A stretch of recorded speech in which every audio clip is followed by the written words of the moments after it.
Salut à tous, c'est Goth et je suis un fan de Disney. Aujourd'hui, on se retrouve pour une nouvelle vidéo où je vais vous donner mon avis sur le nouveau spectacle présenté par Disneyland Paris, Together, une aventure Pixar musicale ou je sais plus, un truc comme ça, que j'ai pu voir récemment au moment où je tourne cette vidéo, donc c'était il y a quelques jours.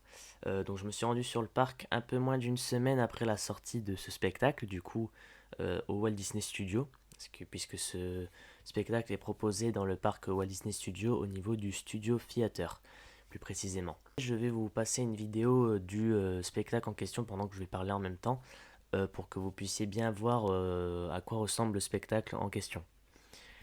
Je tiens à préciser que je n'ai pas pu filmer durant ma journée où j'ai vu ce spectacle. Je n'ai pas pu filmer ni prendre de photos, tout simplement parce que Disneyland Paris a interdit aux visiteurs de filmer et prendre des photos, étant donné que ce spectacle est tout récent et tout nouveau, donc ils ne préfèrent pas le gâcher en ayant des photos et des vidéos sur Internet. Voilà, donc ils préfèrent garder la surprise aux visiteurs. Donc moi, bien évidemment, j'ai respecté cette règle, je n'ai jamais filmé ni pris de photos. Mais il y a cette vidéo qui est disponible sur YouTube, donc bien évidemment, si vous ne souhaitez pas être spoilé, il ne faut pas regarder cette vidéo, puisque vous allez voir des détails du spectacle en question dans cette vidéo YouTube. Et donc voilà. Donc je vais vous donner mon avis global sur ce spectacle, une note sur 20 je pense. Vous parler un peu de ce que j'en ai ressenti, de ce que j'ai pensé, ce qui fait vraiment partie des meilleurs spectacles intérieurs selon moi. Donc on va en parler tout de suite. Alors déjà, ce qu'il faut savoir, c'est qu'il y a une thématique autour de Pixar. Donc c'est-à-dire qu'on a enlevé tous les Disney, ce n'est que concentré que sur Pixar. Donc ça, déjà, c'est un gros point positif parce que je trouve qu'il nous manquait un spectacle Pixar de la part de Disneyland Paris, puisqu'on avait uniquement des Disney qui étaient présentés en fait dans le parc. Donc tout ce qui est les princesses, voilà, tous les classiques qu'on connaît, le Roi Lion, la Belle et la Bête, Aladdin, etc. Et j'en passe. On avait surtout des spectacles avec ces classiques. Tandis que les Pixar, on n'avait jamais eu un spectacle qui leur était approprié. Là, pour le coup, c'est le cas. Donc on a un spectacle qui est proposé pour les Pixar en question. Et donc on a plusieurs Pixar qui ont été mis en avant dans ce spectacle. On a là-haut, donc vous savez, la maison avec les ballons. On a Monstres et compagnie, donc Bob et Sully. On a également Toy Story. Donc Toy Story, c'est vraiment l'arc principal, on va dire, dans l'histoire Pixar principale qui en ressort. On a également le monde de Nemo. Voilà, donc vraiment, il y a pas mal de choses. Et on a également Coco. Voilà, donc le monde de Nemo et Coco, c'est quand même des univers très colorés et très intéressants à voir en spectacle, parce que ça n'a jamais été vu auparavant pour le coup. Donc moi, je voulais voir ce spectacle vraiment à tout prix. Parce que j'en avais vu que du positif lors des premières sorties en salle. Donc c'est-à-dire qu'il est sorti le 14 juillet, il me semble. Donc moi je me suis rendu un peu moins d'une semaine après cette sortie. Donc j'ai pu le voir une fois.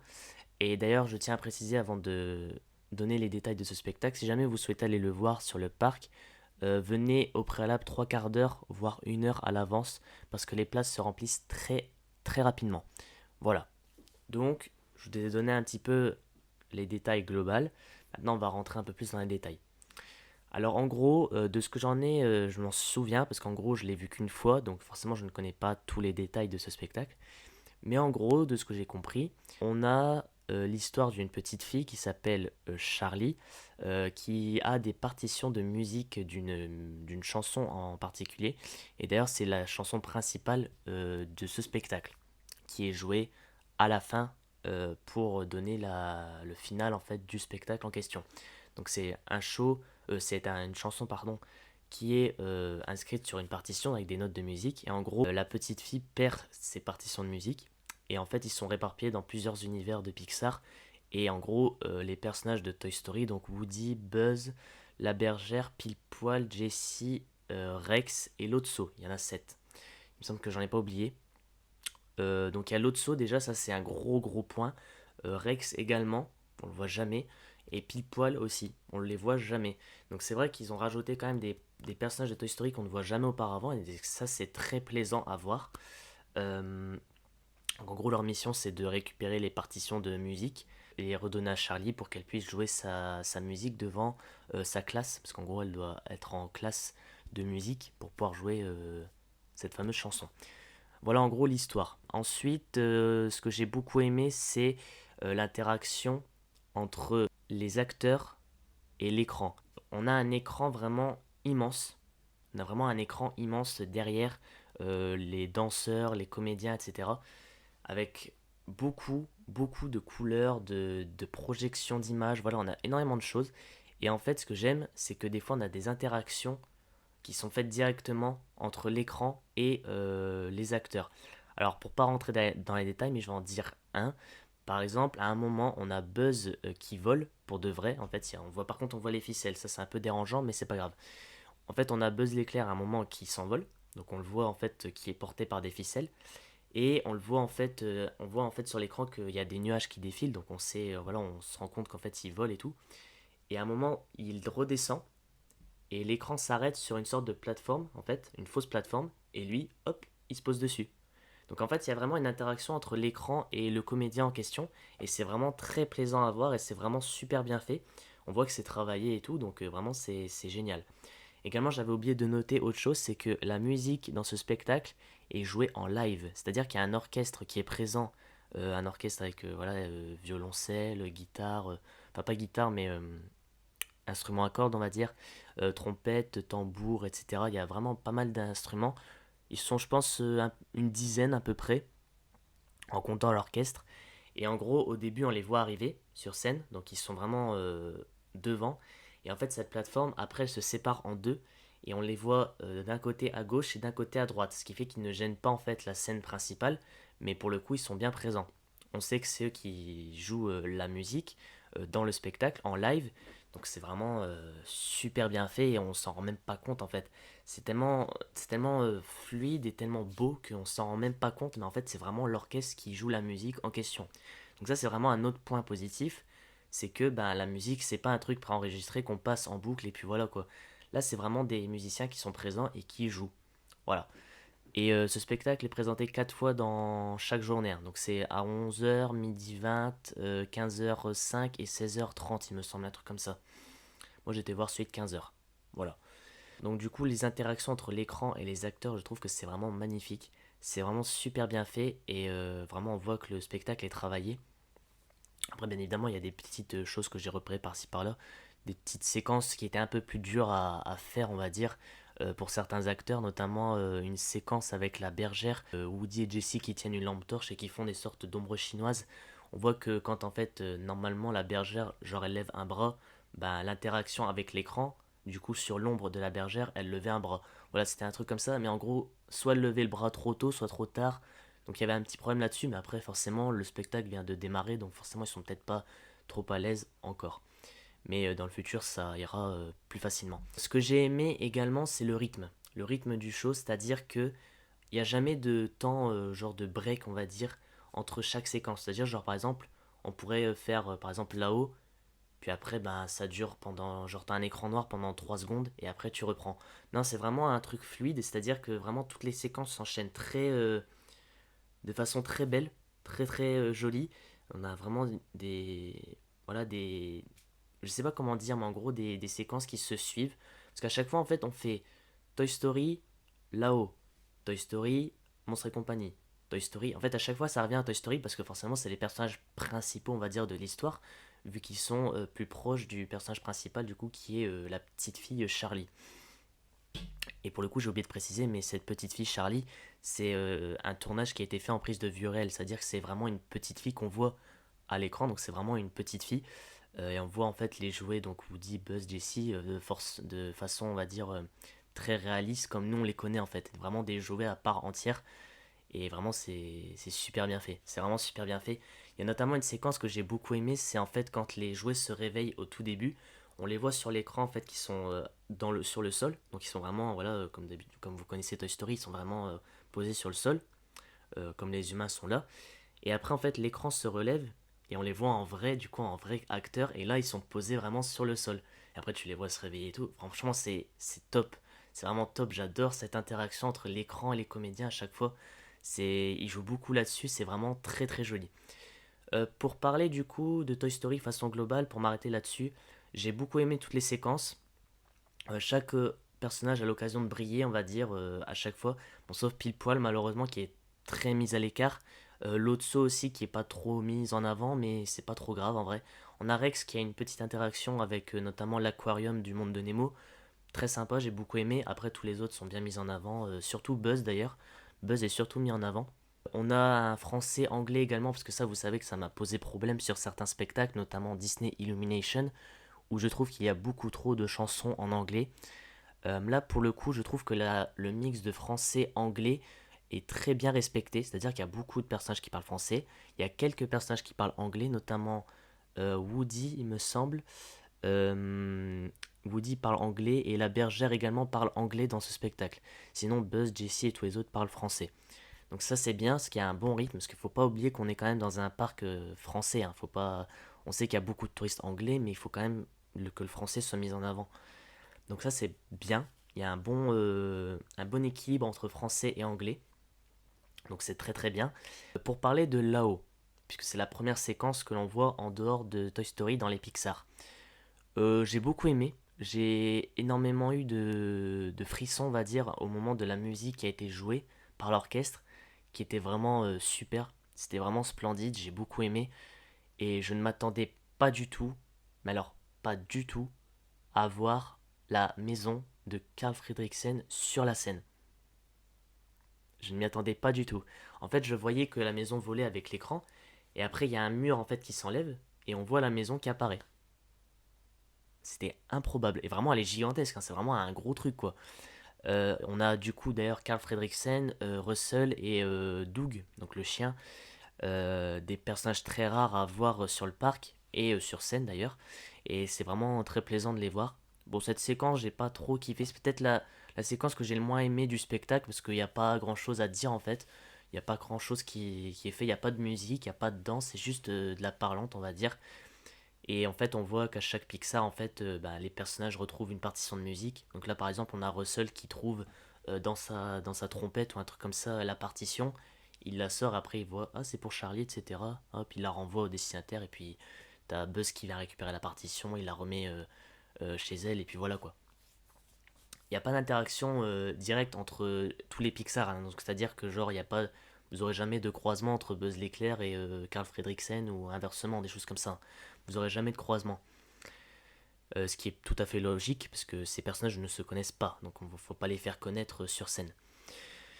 Ensuite, le deuxième Pixar qui est mis en avant, il me semble que c'était Monstres et compagnie. Une séquence que j'ai adorée. J'ai vraiment adoré, parce que j'aime beaucoup ce Pixar. C'est vraiment un film qui est très plaisant à voir. Et l'avoir vu sur scène avec tous ces décors qui ont été tellement réalistes sur les écrans, les portes qui ont été descendues sur scène, Bob et Sully qui sont incroyables. On a également les agents de la CDA qui étaient là, c'était vraiment super bien fait.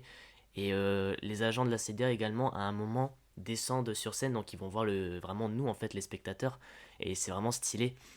Et ce que j'aime bien aussi, c'est qu'il y a une petite référence au film en question. Parce que vous savez que, par exemple, les monstres dans Monstres et compagnie n'aiment pas les objets humains. Bah, ils veulent pas toucher les humains parce qu'ils sont toxiques. Ils croient qu'ils sont toxiques, entre guillemets. Et là, par exemple, on a la partition de la musique.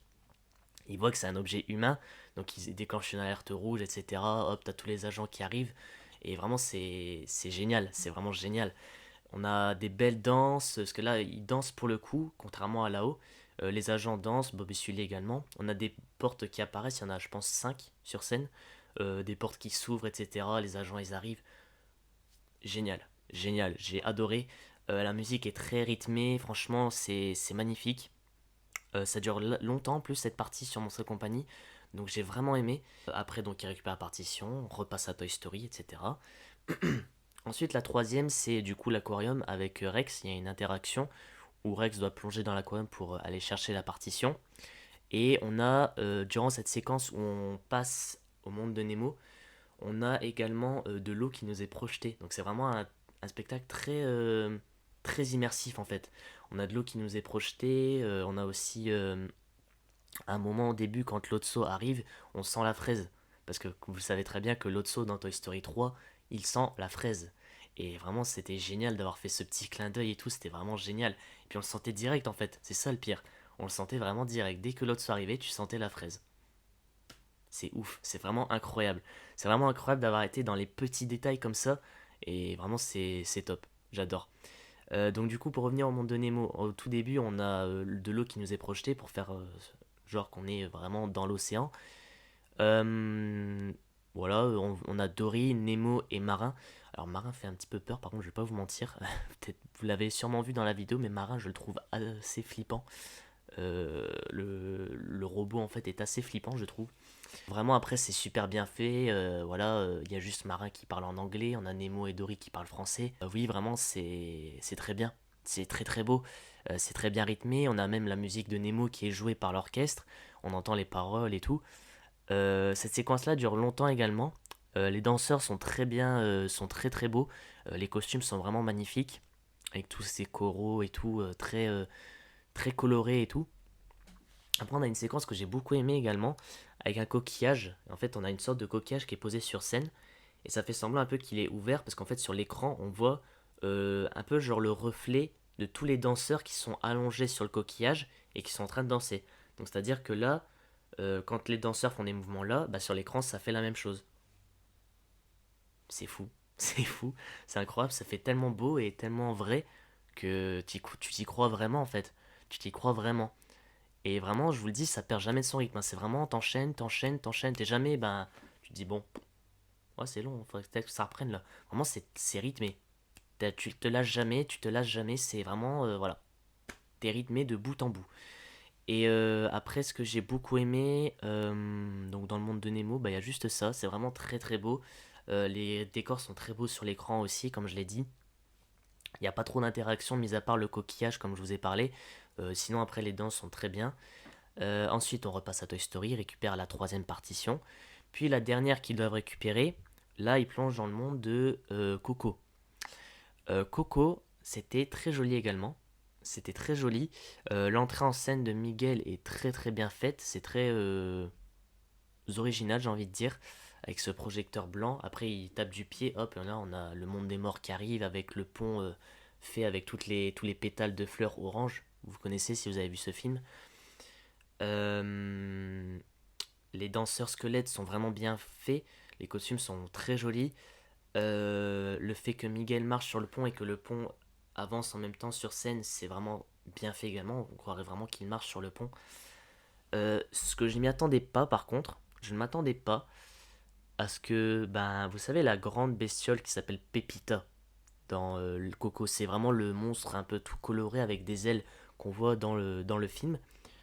Je ne m'attendais pas du tout à ce qu'il atterrisse sur scène. Ça, c'était vraiment un énorme coup de cœur. C'était vraiment très surprenant d'avoir vu ça. Et vraiment, il était super bien fait et j'ai beaucoup aimé son apparition. Après, les musiques qui sont jouées dans Coco, forcément, c'est les classiques, c'est Un Poco Loco et Ne m'oublie pas. Bon, Ne m'oublie pas, très rythmé forcément, parce que sinon ça fait très, voilà, ça fait très très triste, on va dire. Donc le Coco, voilà, après il récupère la partition, Toy Story. On revient à Toy Story encore une fois. Et là, vraiment, c'est la fin du spectacle. Donc, c'est-à-dire que on a une petite séquence où la petite Charlie joue sa partition en classe. Et ensuite, on repasse à Toy Story encore une fois. Et là, il chante la musique Together, du coup, qui est disponible sur YouTube. Vous pourrez la trouver très facilement si vous voulez l'écouter. Donc, c'est vraiment la musique normalement du spectacle. Très jolie aussi, j'ai beaucoup aimé. Et oui, voilà.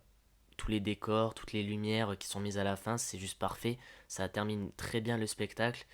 Et voilà. Je sais pas quoi en dire de plus. Là, ça fait déjà 20 minutes que je donne mon avis sur ce spectacle. Et honnêtement, si je devais me comparer à Mickey le Magicien, parce que Mickey le Magicien, c'est l'autre spectacle dans les studios, qui est également présenté en intérieur, je trouve que ce show Pixar est supérieur à Mickey le Magicien. Oui, oui. Je trouve que vraiment ce spectacle a quelque chose en plus en termes de déjà de musique, puisque c'est un orchestre sur place qui joue la musique. Donc c'est vraiment un gros point supplémentaire. Déjà il y a ça. Euh, Ce que j'aime également c'est l'interaction avec l'écran, comme je vous l'ai dit, avec les acteurs. Et évidemment, on a la même chose avec Mickey le magicien, mais là je trouve que c'est encore plus flagrant dans le show Pixar. C'est vraiment un gros gros point. C'est-à-dire que vraiment, on a vraiment des interactions à chaque fois avec l'écran. Euh, Également en termes de fluidité, il n'y a rien à dire, c'est vraiment magnifique. Mickey le magicien s'en sort également côté fluide, mais je trouve que le show Pixar s'en sort également beaucoup. Il s'en sort très très bien. Et honnêtement, si je devais donner une note à ce spectacle sur 20, je dirais un bon 18 ou 19. C'est vraiment magnifique. Et je mettrai pas 20 parce que bah, évidemment aucun show n'est parfait, je pense. Même si celui-là est vraiment une prouesse technologique, une énorme avancée dans les spectacles proposés par Disney. Je trouve qu'il s'en sort vraiment très bien. Et j'en attends prochainement de nouveaux. J'espère que prochainement Disney fera de nouveaux spectacles. Bon, ça datera pas de dans quelques mois ou quelques années, mais je veux dire, j'espère qu'ils nous proposeront encore des spectacles comme ça aussi magnifiques. Parce que ça, c'est vraiment un spectacle qui va être mémorable, je pense, dans le cœur des fans, dans le cœur des guests. C'est un spectacle qui va vraiment rester très mémorable, je pense. Et je pense que c'est ce spectacle que j'irai faire à chaque fois quand j'irai en vlog, quand je filmerai en vlog ou même hors vlog. Je pense que c'est un spectacle que je ferai énormément. Je le ferai pas deux fois dans la journée, je pense, parce qu'il y a beaucoup de monde. Je préfère laisser ma place à quelqu'un d'autre, mais je pense que je le ferai au moins une fois dans la journée. Bon, franchement, c'est un spectacle que je ne peux que vous conseiller d'aller voir, surtout si vous adorez les Pixar. Alors moi, pour le coup, j'avais prévu des mouchoirs au cas où si j'allais pleurer, mais j'en étais pas au point de pleurer pour ce spectacle. Mais je vous dis que franchement, vous allez avoir des frissons, vous allez vraiment kiffer si vous aimez les Pixar. Après, la petite déception par rapport à un Pixar, ça serait Monstres et compagnie. J'aurais cru voir Boo en personnage, j'aurais vraiment kiffé voir Boo dans les personnages présents. Ça aurait été vraiment stylé. Limite à enlever quelques comédiens d'agents de la CDA, genre on enlève trois quatre parce qu'ils sont beaucoup en fait, hein. Ils sont au moins, je sais pas, 7-8, un truc comme ça. Au moins 7-8. Mais vraiment, moi j'aurais préféré qu'ils enlèvent quelques agents et qu'ils mettent Boo à la place. Ça aurait fait vraiment une interaction de malade. Ça aurait été tellement génial. Mais voilà, c'est une petite déception que j'ai par rapport à ça. Sinon, après, tous les personnages qui sont vus sur scène sont vraiment voilà, très rares. C'est-à-dire que c'est très rare de voir Bob et Sully quand même. Bah, Sully, quand même, on le voit quelques fois à studio. Mais je veux dire, par exemple, là-haut, on les voit jamais, les personnages. Le monde de Nemo, bah, on peut pas les voir parce que en soi, c'est vraiment des personnes qui portent les poissons, hein. Parce que ça, je vous l'ai dit, bah, je vous l'ai pas dit, mais en gros, les poissons, c'est vraiment des gens qui les portent à côté, qui ont forcément un costume un peu en fond vert, on va dire, pour pas qu'ils se fassent voir. Et ça passe bien, ça passe bien. Après Toy Story, forcément, on les voit souvent, les personnages. Et puis, bah, Coco, on voit Miguel dans Ready for the Ride. Il n'y a pas d'autres. Il n'y a pas d'autres personnages qui sont présentés.